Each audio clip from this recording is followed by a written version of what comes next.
Wala pong bangus dito sa Japan. Mga galing pa po ito sa Pilipinas, kaya mga frozen na po. Tanggalan ko lang po. Pagtatlohin ko lang po. Yan. Sariwa naman po itong bangus na to. Pagka po ito nahuli, agad nilang pini-freezer. Tapos pinapadala na po dito sa Japan. Yan.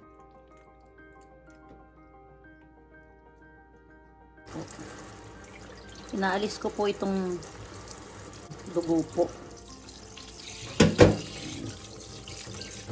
Alisin po natin.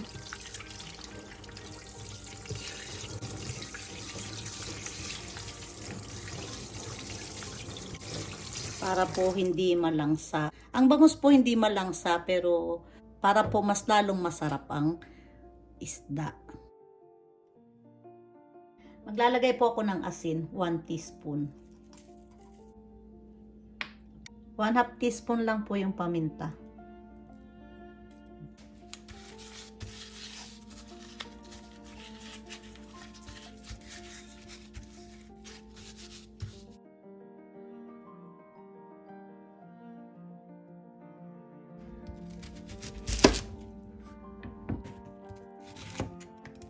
Malalaki lang po ang hiwa.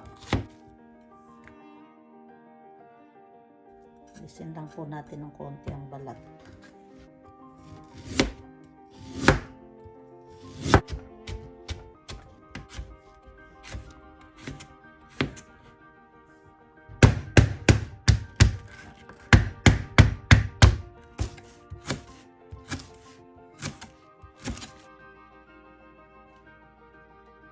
Hmm. 40 grams po yung luya,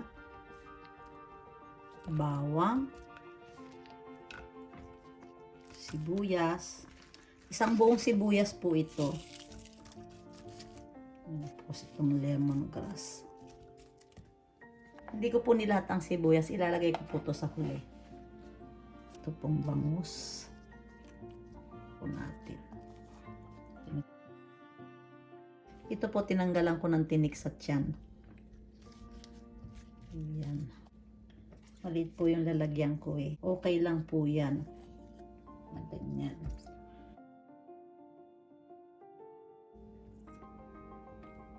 Ano po ito? Hindi po maanghang na sili. Bali 1 cup po yung suka.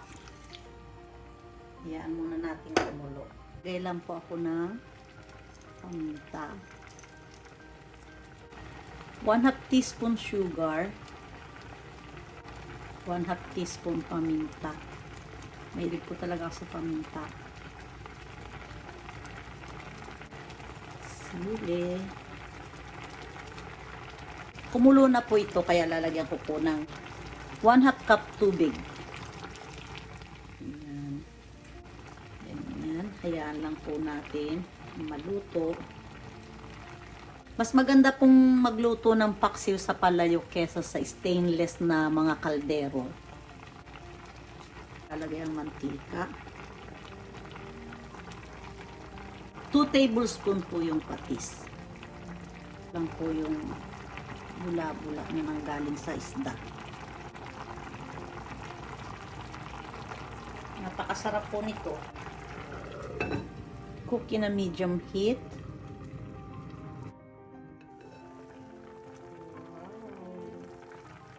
Pwede nyo pong baliktarin ito.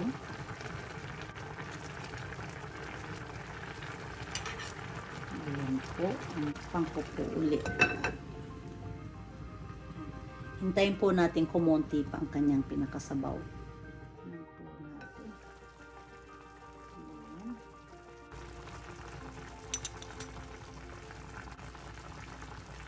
Ang sarap.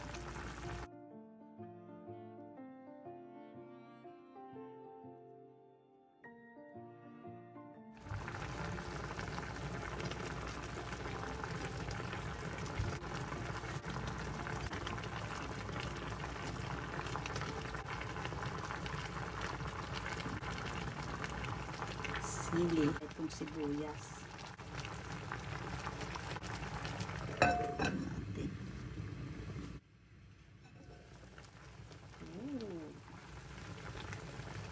Titikman ko lang po uli.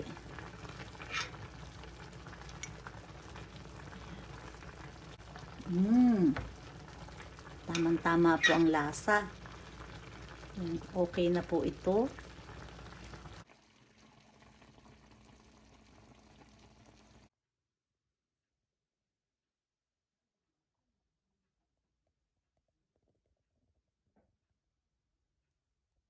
Ayan na po ang ating paksiw na bangus. Mas lalo po itong masarap kinabukasan. Ang sarap po. Try nyo rin po. Pare-pareho po naman siguro tayo magluto ng paksiw. Pero subukan din po ninyo ito. Thank you for watching po.